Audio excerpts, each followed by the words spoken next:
Start verildi ve İzmir'de günün son koşusu başladı. Visokko ve 16 numarada Invincible Evabil rakiplerinin 4'er boy kadar gerisinde başlayabildiler koşu içeride. 7 numaralı Mihraci, dışında 1 numaralı Malibuslar, onların dışında 9 numaralı Olivium.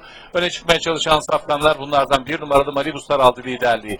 1400 metre start yerine yaklaşılırken farkı 1 boya kadar çıkardı. 9 numaralı Olivium ikincilikte, onun yarım boy gerisinde içeride 7 numaralı Mihraci.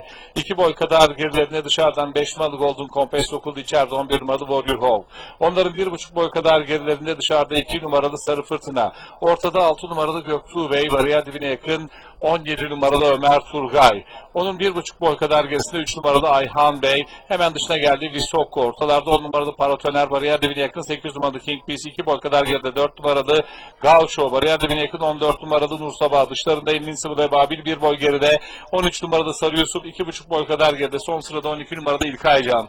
Koşuda son 800 metrenin içerisinde yine 1 numaralı Malibusların liderliğinde girdik. O farkı 3 boya kadar çıkardı. 9 numaralı Olivium onu takip ediyor. 5 numaralı Golden Compass'in gayretleri var. 7 numaralı Mihraci ile birlikte önlere doğru, dışarılardan 15 numaralı Visokko dolanıyor. Hemen onun içinde 2 numaralı Sarı Fırtına var. Düzlüğe çıkılırken 9 numaralı Olivium temposunu artırdı. 1 numaralı Malibuslardan liderliği aldı. Son koşuda düzlükte 9 numaralı Olivium lider. Son 400 metreyi yarım boy, 1 boy farklı lider geçti. İçeriden 7 numaralı Mihraci'nin, dışarıdan 5 numaralı Golden Compass'in, ortalardan 11 numaralı Warrior Hawk'un gayretleri var. İçeriden 6 numaralı Göktuğ Bey ile birlikte. Koşuda son 200 metre 9 numaralı Olivium önde, 11 numaralı Warrior Hawk atak yapıyor. Dışından 5 numaralı Golden Compass, içeriden Mihraç'a geliyor. En dış kulvardan Sarı Yusuf'un da 4 numaralı Açur'un da gayretleri var.